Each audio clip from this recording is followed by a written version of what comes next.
So hello guys, good morning, welcome back to my YouTube channel. This is Otoboyson.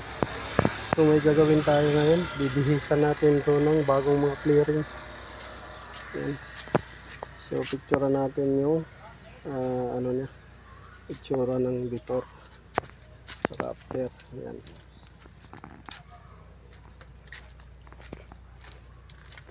So bibihisan natin yan, clearing. So mayroon na tayo ditong tinanggal. Ito, tinanggal na natin pati ito. Pati ito.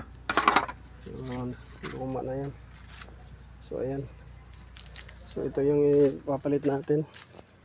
Ito, may bago dito. So ayan, ipapalit natin. Tatanggalin muna natin yung mga luma. Ito. Tanggalin natin ito.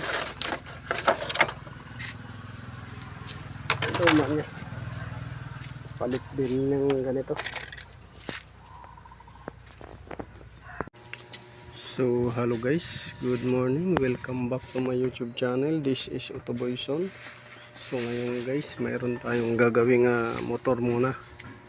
So doon, yung Mitsubishi Lancer, yung ginagawa natin ay pinapabilhan natin sa may-ari ng distributor assembly. Kung may mabili siyang ICM, much better. Pero sa palagay ko, walang mabili dito na ICM kundi assembly. Dahil nawawala yung kuryente sa ignition coil.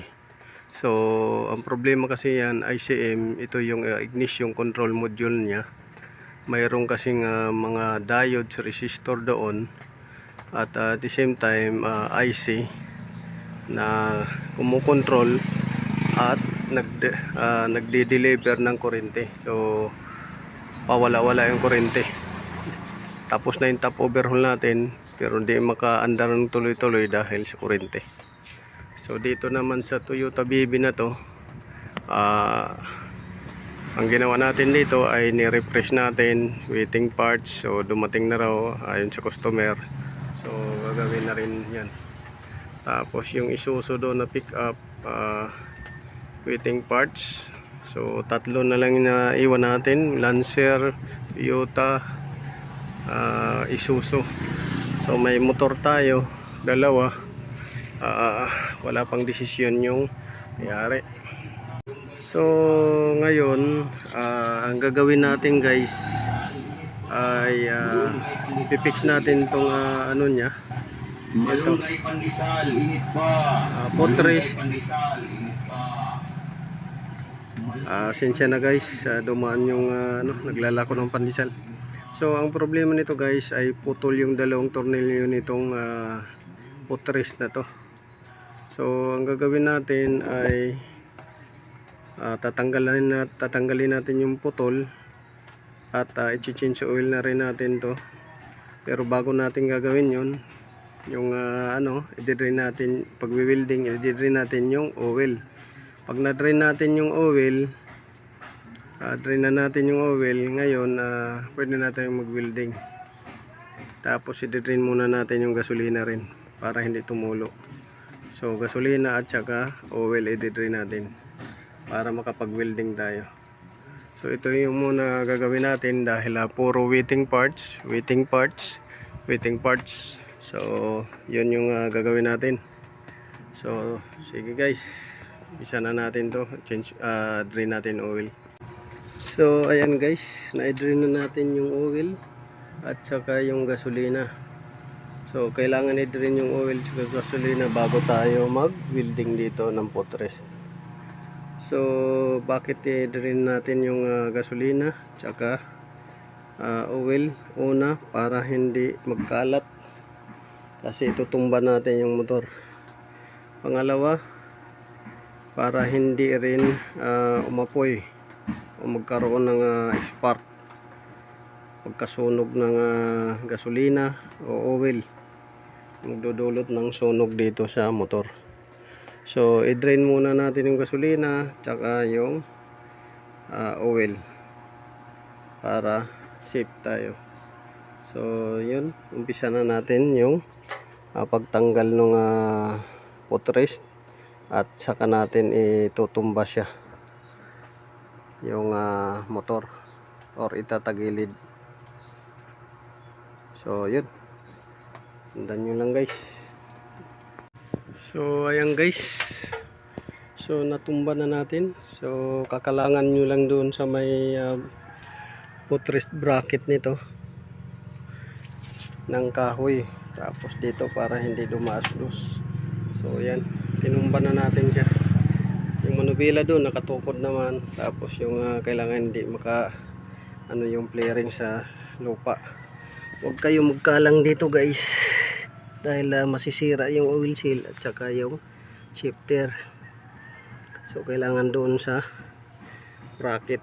So ito yung sinasabi ko sa inyo, putol. Ayan, tsaka yan, dalawa yung putol. So lilinisan muna natin yan bago natin weldingin, kasi pagka hindi nyo nilinisan itong oil na to na kumapit, kinapitan ng mga putik, masusunog yan.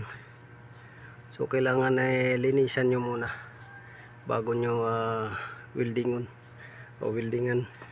So bibuild up pa natin para mahugot natin yung luma. Yan yung gagawin natin. So ito yung footrest nya, tsaka side stand natanggal na natin. Ngayon yan naman. So ayan guys, malinis na. Ayan. So yan yung i-weldingin natin, pati ito. Ayan. Yung ano na yan, tsaka ito. So tatanggalin natin yan. So kailangan malinis para hindi siya mag apoy, kasi itong dumikit dito may halong langis yan sa putik. So kung hindi mo lilinisan yan, mag apoy yan kasi may langis.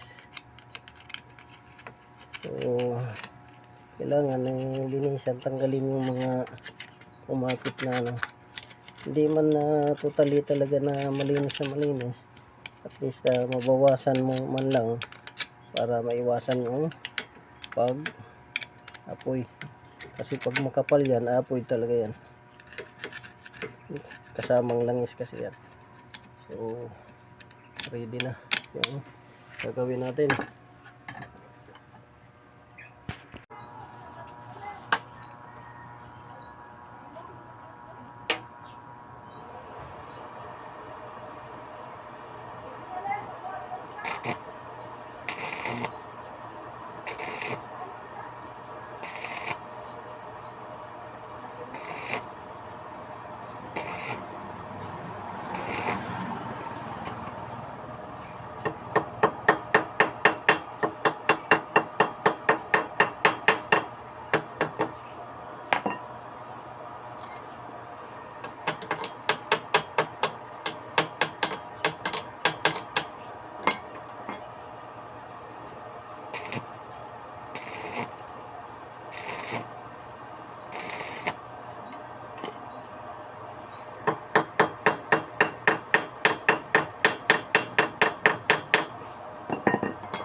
So ayan guys, natapos na yung ginawa nating repair.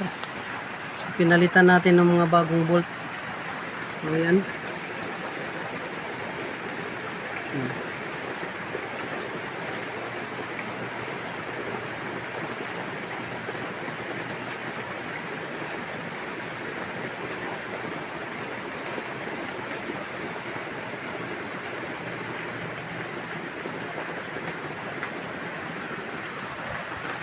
Bagong bolt na yung ginamit natin dyan para hindi siya mabunot. Ispatan din natin ng tig-isang spot. So Na change oil na rin. Ito. Change oil na. Tapos na natin nilagay yung oil. Tapos yung gasolina rin na tinanggal natin ay pinalik na natin. Gasolina. So oil, gasolina, pinalik na. So paanda rin natin ngayon. So ayan guys, umaandar na.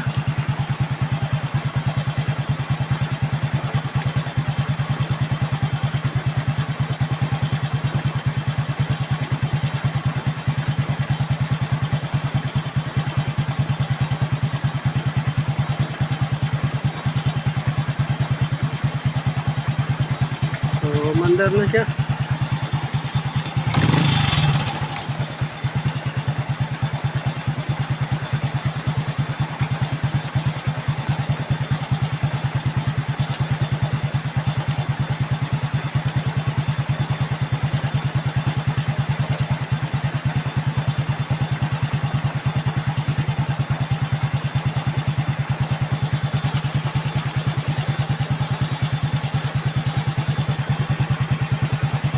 So yun, successful yung ano natin guys, repair.